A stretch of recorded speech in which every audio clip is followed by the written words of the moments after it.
بصرہ کے نواحی علاقے میں ایک چھوٹے سے کچے مکان میں حکیم نامی ایک عمر رسیدہ کسان رہتا تھا۔ اس کی کمر محنت کی وجہ سے جھک چکی تھی، ہاتھوں میں چھالے اور چہرے پر وقت کی لکیریں تھیں، مگر دل میں اخلاص، نرمی اور ایک ہی آرزو تھی کہ اس کا بیٹا سالم، جسے وہ اپنی جان سے بڑھ کر چاہتا تھا، ایک اچھا، نیک اور خدا ترس انسان بن جائے۔ سالم جوان تھا، خوبرو تھا، مگر دنیا کی رنگینیوں، میلوں، تماشوں اور فضول دوستیوں میں گم تھا۔ حکیم نے کئی بار پیار سے سمجھایا، کبھی سختی سے، کبھی آنسوؤں سے، مگر سالم پر کچھ اثر نہ ہوا۔ وہ اکثر کہتا، ابا یہ وقت کا تقاضا ہے، جوانی ایک بار آتی ہے۔ وقت گزرتا گیا اور ایک دن حکیم بستر مرگ پر جا پہنچا۔ سانسیں اکھڑ رہی تھی، بدن کمزور ہو چکا تھا، لیکن نگاہیں صرف ایک چہرہ تلاش کر رہی تھی، سالم کا۔ جب سالم قریب آیا، حکیم نے کانپتے ہوئے ہاتھوں سے بیٹے کا ہاتھ تھاما، چہرے پر ایک کمزور سی مسکراہٹ آئی اور دھیرے سے بولا، بیٹا میں تجھے دنیا کی دولت نہیں دے سکا، مگر جو کچھ جمع کیا سب تیرے نام۔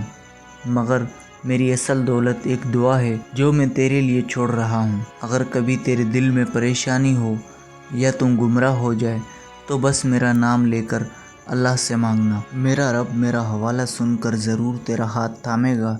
یہ کہتے ہی حکیم کی آنکھیں بند ہو گئی، کمرے میں خاموشی چھا گئی۔ سالم کی آنکھوں میں آنسو تو آئے، دل میں چپتا ہوا لمحہ بھی آیا، لیکن دنیا کے خمار میں لپٹے اس دل پر وہ لمحہ بھی زیادہ دیر تک اثر نہ دکھا سکا۔ چند دن سوگ منایا، پھر دوبارہ وہی دوست، وہی محفلیں، وہی رنگینیاں۔ حکیم کی قبر پر اگی گھاس تو ہری ہو گئی، مگر سالم کا دل ویسا کا ویسا ہی رہا، غافل، بھٹکا ہوا اور اپنے رب سے دور۔ سالم نے باپ کی وفات کے کچھ ہی دن بعد گھر اور زمین بیچ ڈالی۔ وہ جو کبھی کھیتوں میں باپ کے ساتھ ہل چلاتا تھا، اب قیمتی لباس پہن کر امیروں کی محفلوں کا رنگین کردار بن چکا تھا۔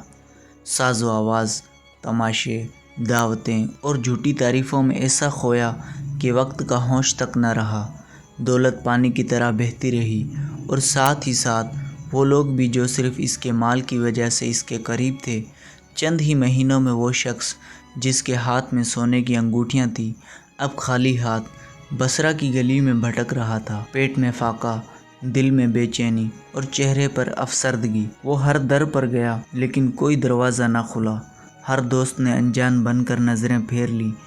ایک دن وہ شدید بھوک اور پیاس کی حالت میں مسجد کے دروازے پر بیٹھا ہوا تھا، جسم نڈال، روح خالی۔ تبھی ایک فقیر پاس آیا اور نرمی سے بولا، اے جوان، تو کسی نیک کی دعا سے بچا ہوا لگتا ہے، ورنہ یہ دنیا کب کی تجھے نگل چکی ہوتی۔ یہ جملہ سن کر سالم جیسے چونک گیا، ایک بجلی سی ذہن میں گوندی، اسے اپنے باپ کی آخری بات یاد آ گئی، میرا نام لے کر اللہ سے مانگ لینا۔ سالم نے آنکھیں بند کی، دل سے ایک آہ بھری اور کہا، اے میرے اللہ، اگر میں باپ کی دعا اب بھی میرے ساتھ ہے تو مجھے اندھیروں سے نکال کر روشنی دکھا دے۔ اسی رات جب سالم مسجد کے دروازے پر بے سہارا لیٹا تھا، اسے ایک عجیب خواب آیا۔ خواب میں ایک نورانی چہرے والا درویش نظر آیا، جس کی آنکھوں میں شفقت اور آواز میں روحانی طاقت تھی۔ وہ بولا، سالم، تو بھٹک چکا تھا، مگر تیرے باپ کی دعا نے ابھی تک تجھے تھاما ہوا ہے۔ کل صبح سورج نکلنے سے پہلے ایک قافلہ بغداد کو روانہ ہوگا، اس کے ساتھ روانہ ہو جا، وہی راستہ تیرے نصیب کا دروازہ ہے۔ صبح ہوتے ہی سالم نے درویش کی بات پر عمل کیا، قافلے کے ساتھ نکل کھڑا ہوا، دل میں نئی امید اور آنکھوں میں ندامت۔ سفر طویل، سخت اور تھکا دینے والا تھا، مگر اس بار سالم بدل چکا تھا۔ وہ راستے بھر قافلے کی بوڑھوں کی خدمت کرتا، بچوں کو پانی لا کر دیتا، بیماروں کے لیے دوڑتا اور اپنے عمل سے سب کا دل جیتنے لگا۔ ہر قدم کے ساتھ جیسے اس کی روح پاک ہونے لگی۔ بغداد پہنچنے سے کچھ ہی فاصلے پر قافلہ ایک گھنے جنگل کے قریب واقع چھوٹی سی بستی میں قیام پذیر ہوا۔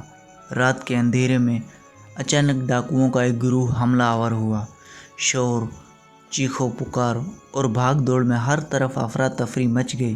سالم، جو اب خود غرضی کی زندگی چھوڑ چکا تھا، سب کو بچانے کے لیے آگے بڑھا۔ اس نے ایک تاجر کی نوجوان بیٹی کو جو خطرے میں گھری ہوئی تھی اپنی جان کی پرواہ کیے بغیر بچا لیا۔ حملے کے بعد تاجر نے سالم کو گلے لگایا اور کہا، جوان، تم نے نہ صرف میری بیٹی کو بچا لیا بلکہ میرا یقین بھی انسانیت پر قائم رکھا۔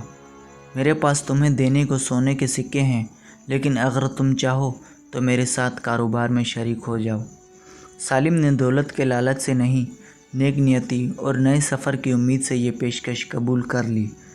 وہ دن رات محنت، سچائی اور ایمانداری سے کام کرنے لگا۔ اس کا دل بدل چکا تھا اور قسمت بھی۔ چند سالوں میں سالم نہ صرف بغداد کا کامیاب تاجر بن گیا بلکہ اس کی ایمانداری اور محنت کی شہرت دور دور تک پھیل گئی۔ وہ دن رات اپنے باپ کے لیے دعا کرتا اور ہر وقت اس کی تعلیمات کو اپنے دل میں زندہ رکھتا۔ سالم کی زندگی کا مقصد اب صرف دنیا کی رنگینیوں میں غرق ہونا نہیں بلکہ ہر کسی کی مدد کرنا تھا۔ وہ غریبوں، یتیموں اور مسکینوں کی مدد کرتا اور اپنے مال کا ایک حصہ ہمیشہ صدقہ کرتا۔ ایک دن جب سالم اپنے محل میں بیٹھا تھا، وہی فقیر جس نے برسوں پہلے بصرہ کی مسجد کے باہر دروازے پر اسے نصیحت کی تھی، بغداد کے دروازے پر آیا۔ سالم نے فوراً اسے پہچان لیا اور کہا، بابا جی، آپ ٹھیک کہتے تھے، باپ کی دعا نے مجھے بچا لیا۔ فقیر مسکرایا اور اس کے قریب آ کر بولا، بیٹا، دعائیں صرف زبان سے نہیں بلکہ دل سے نکلی تھیں، اور جو دعائیں دل سے نکلتی ہیں وہ تقدیر بدل دیتی ہیں۔ سالم نے سر جھکایا۔ اس کے دل میں ایک سکون تھا کیونکہ وہ جان چکا تھا کہ حقیقت میں دعا، سچائی اور نیک نیتی ہی انسان کی تقدیر بدلنے کی طاقت رکھتے ہیں۔ سالم نے اپنی باقی زندگی نیکی، خدمت اور صدقے میں گزار دی۔ اس نے سچائی اور ایمانداری کا راستہ اپنایا اور کبھی کسی کا دل نہیں توڑا۔